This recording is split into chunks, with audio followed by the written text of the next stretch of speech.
Assalamualaikum warahmatullahi wabarakatuh.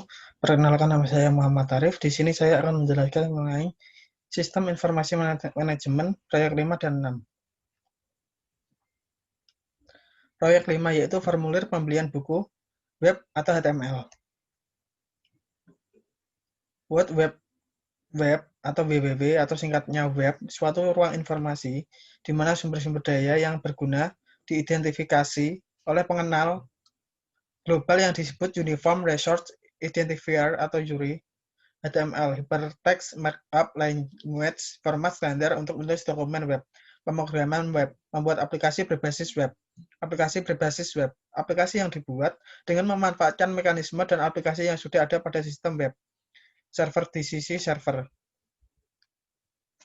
Yang perlu dipelajari untuk membuat aplikasi berbasis web, yaitu yang pertama ada di sisi klien, yaitu sinteks pembuatan dokumen web, atau HTML and CSS, lalu client-side scripting atau JavaScript di sisi server, mekanisme pemanggilan program dan pengambilan output program oleh web server atau CGI, server-side scripting atau PHP, JCP, ASP, dan lain-lain. Untuk contoh, PHP. 2. Penghubung. Sintak pengalamatan dokumen web URL atau protokol komunikasi HTTP. Istilah tag HTML. Yang pertama ada HTML. Kegunaannya yaitu tag. Lalu ada head, mendefinisikan kepala dokumen. Kemudian title, mendefinisikan titel atau judul. Lalu body. Body itu berisikan mengenai tag awal untuk melakukan berbagai pengaturan terhadap warna link dan visited link. Kemudian form, mendefinisikan input form. Lalu font mengganti jenis ukuran, warna huruf yang akan digunakan untuk teks. Lalu P, membuat paragraf. Table, membuat table. Lalu TR, membuat baris pada table. Dan TD, membuat kolom pada table. Contoh membuat formulir dalam web HTML. Yang pertama kita masukkan HTML, kemudian head, lalu title dengan tambahan tulisan yaitu box purchase, kemudian judul atau title, lalu head, body, form, elegant, center, yaitu kita akan membuatnya menjadi tengah, lalu font size kita atur fontnya, book purchase, form, font, dan P, paragraf. Nah, hasilnya akan tertampak pada sebelah kanan. Nah, langkah membuat tabel. Langkah membuat tabel seperti tadi kita masukkan coding.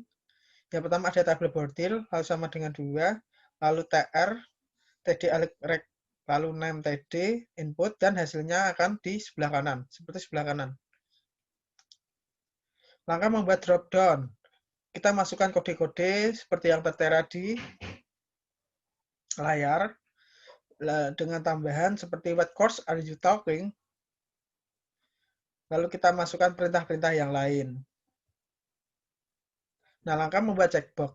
Langkah membuat checkbox ini seperti biasanya tadi memasukkan coding-codingnya sesuai dengan alurnya, alur checkbox. Yang pertama ada kita masukkan what also what you like, lalu coding BR, lalu coding input type checkbox name not value yes to the notes, lalu BR input type checkbox name slash value yes. Presentation slides, lalu yang paling bawah BR. Langkah membuat enter comment. Seperti halnya tadi, kita memasukkan kode seperti yang tertera di layar, maka hasilnya di sebelah kanan. Nah, lalu membuat tombol submit dan reset. Tombol submit ini digunakan untuk mensubmit yang ada di pekerjaan-pekerjaan sebelumnya. Nah, ini biasanya digunakan untuk membuat soal-soal atau membuat suatu ujian. Dapat dilakukan dengan memasukkan coding seperti yang tertera di layar, lalu maka hasilnya seperti di bawah ini. Langkah tag berjalan, ini digunakan untuk membuat teks agar bisa berjalan. Nah, teman-teman bisa memasukkan kode seperti di layar ini, lalu maka hasilnya seperti di bawah ini sebenarnya berjalan ya, karena bentuknya gambar maka tidak bergerak. Keterangan tipe of order terdapat dua pilihan. Yang pertama take out atau eat her, kemudian food choice terdapat 4 pilihan, hotdog, chicken finger, hamburger, salad. Kotak chat terdapat 2 pilihan yaitu ST, french fries. Langkah menyimpan file dalam HTML. Yang pertama jenis telan dokumen awal adalah teks dan eksistensi file. Maka secara otomatis akan ditambahkan nama file jika file tersebut disimpan dalam bentuk teks.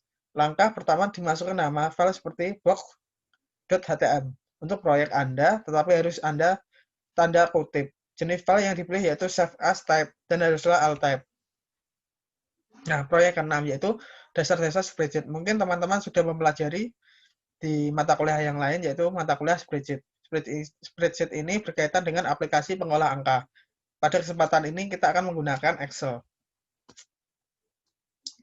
Mulai membuat contoh ini dengan membuka program Excel, perhatikan bahwa terdapat 3 tab lembar kerja pada bagian bawah layar, yaitu yang ada sheet 1, sheet 2, dan sheet 3. Kita hanya membutuhkan 2 lembar untuk data untuk contoh, dan kita ingin menamainya invoice dan diskon.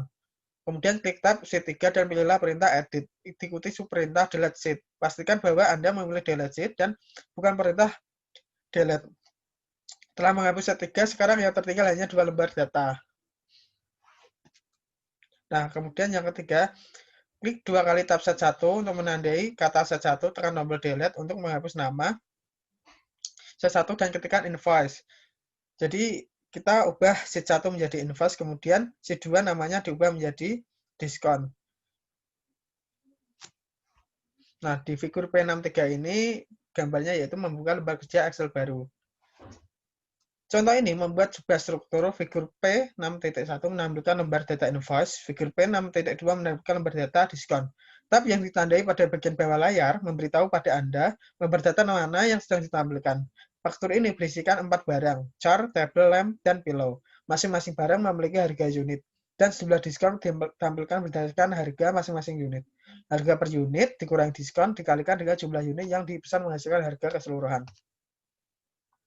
Figur P6.1 yaitu lembar data faktur untuk contoh. Ini yaitu contoh dari invoice. Dapat teman-teman lihat. Nah, untuk yang P6.2 ini yaitu contoh dari diskon. Lembar data diskon. Isi lembar data diskon P6.2 akan dimasukkan pertama kali. Tujuan dari lembar data pada contoh ini adalah menentukan jumlah 2 unit harga yang menentukan presentasi diskon. Pada contoh kita, jika jumlah harga unit lebih besar atau sama dengan $100, maka diskonnya adalah 15%. Harga yang lebih besar atau sama dengan $50 menghasilkan diskon 10%. Figur P6.4 memformat sel sebagai mata uang. Nah, karena tadi bentuknya masih number biasa, maka kita dapat mengubahnya formatnya menjadi mata uang. Di menu number, lalu pilih currency. Lembar data faktur. Lembar data invoice jauh lebih rumit. Mulailah dengan membuat lembar kolom cukup besar sehingga dapat menampung nilai dan judul faktur. Gunakan mouse untuk memilih kolom A hingga G, kemudian pilihlah perintah format, diikuti perintah column dan width. Ketika figur P6.5 muncul, pilihlah kolom dengan lembar 13. Sekarang Anda dapat memasukkan data di mana nilainya tidak akan melebihi ukuran sel. Anda harus memulai dengan memasukkan nilai data ke dalam sel yang tidak membutuhkan perhitungan. Nilai Anda mungkin tidak muncul dengan format yang sama. Seperti pada lembar invoice, kita akan format field ini menjadi nilainya dimasukkan. Nah, ini untuk mengatur weight-nya 13, lalu ini formula untuk menghitung diskon atau rumus yang digunakan untuk menghitung diskon. Kemudian memformat sel sehingga terlihat di tengah. Nah, menyimpan contoh.